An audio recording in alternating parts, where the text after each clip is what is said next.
ఏం చేస్తున్నావు? తింటున్నా. ఏంటది? రవ్వ పులిహోర, మామిడికాయతో చేసిన రవ్వ పులిహోర అనమాట.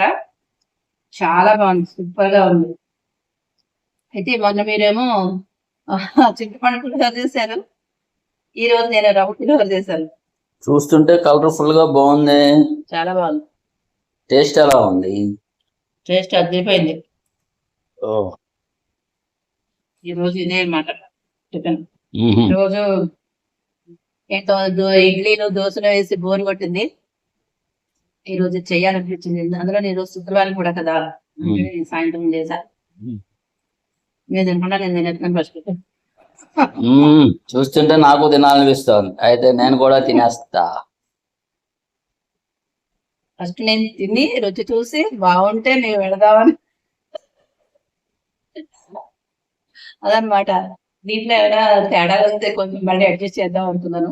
ఆ అవసరం ఏమి రాలేదు, బాగానే వచ్చింది. ఫస్ట్ టైమే సూపర్ గా సక్సెస్ అయిపోయింది అనమాట.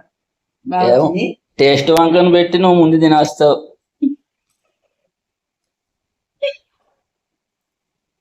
నిజంగా చాలా బాగుంది. ఈ రవ్వ పులిహోర నీళ్ళ ఎంతమందికి ఇష్టమో కామెంట్ లో తెలియజేయండి. మన దగ్గర చాలా వీడియోస్ కూడా ఉన్నాయి, ఒక చిన్న వీడియో పెడతాను, చూసి మీరు కూడా చేసేసుకోండి. అద్దరిపోతుంది. మామిడికాయలు కూడా వస్తున్నాయి, పునాస మామిడికాయలు వస్తున్నాయి. ఇప్పుడు పునాస మామిడికాయలతో చేసుకోండి, అద్దరిపోతుంది అనమాట. చాలా బాగుంది, సూపర్ గా ఉంది. Okay, bye. హలో అండి, అందరికీ నమస్తే. ఇదిగోండి, నేను మామిడికాయతోటి పులిహోర చేస్తున్నాను, రవ్వ పులిహోర చేస్తున్నాను. అది ఎలా చేయాలో నేను షార్ట్ కట్లో చెప్పానా మీకు? ఏం లేదండి, కొద్దిగా ఆయిల్ వేసుకోండి. ఆయిల్లో పోపు అంతా మామూలేనండి.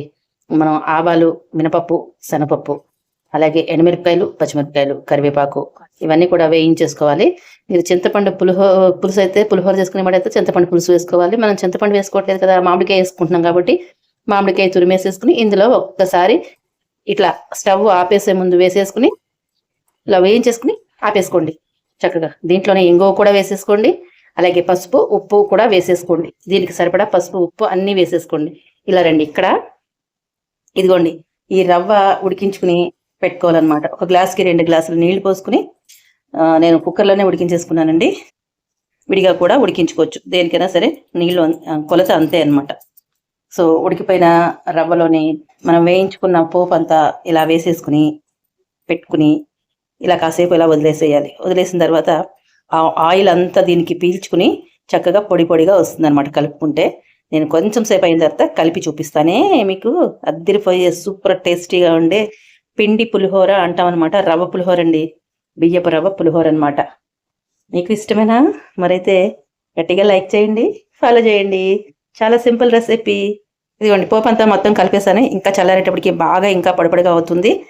ఇదండి మామిడికాయ రవ్వ పులిహోర చేసే విధానం మీకు నేను చెప్పేశాను. మీరు కూడా తెలియని వాళ్ళు ఒక్కసారి ట్రై చేయండి, అద్భుత అంటారనమాట.